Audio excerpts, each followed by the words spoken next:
We face several sustainability challenges. Climate change is among the most pressing ones as it's increasingly impacting people. We can see and feel the impacts of climate change all around us, with extreme weather events causing harm on communities at increasing scale and frequency.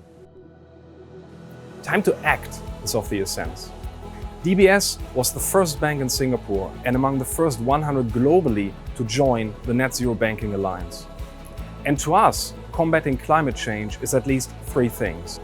First, it's a societal responsibility. Banks have a critical role to play in reallocating capital to facilitate a transition to a lower carbon society, and doing so in a just manner. Second, it's a risk imperative. We need to manage physical and transition risks arising out of all this. And third, it's a business opportunity. There are going to be significant investment and financing needs triggered by this move, and DBS stands ready to provide our solutions. We've set targets for 9 industry sectors, covering power, oil and gas, automotive, aviation, shipping, steel, real estate, food and agribusiness, and chemicals. These sectors collectively account for the majority of global greenhouse gas emissions.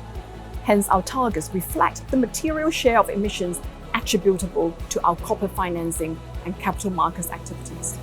They also represent one of the most comprehensive set of targets in the global banking industry thus far.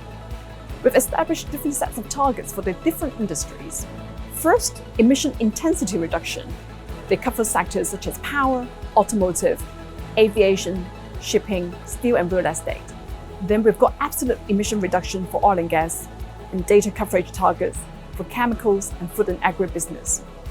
The scope of our net zero ambition underlines our belief that the interconnectedness of our economy requires a cross-sector solution to decarbonisation. We will be discussing all these opportunities with our clients and exploring how DBS can support their transition. We've got a strong track record in sustainable finance, but we see the need here as much wider than that. Given how pervasive the change required is, we believe that green finance will soon just be mainstream finance.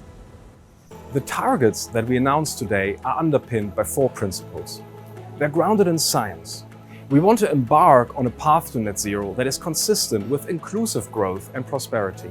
Being net zero by 2050 is going to be our North Star, but we know it's time to act now, and hence we're also going to have interim 2030 decarbonisation targets. And finally, we see all of this as a collaborative effort as we aim to help our clients in their transition.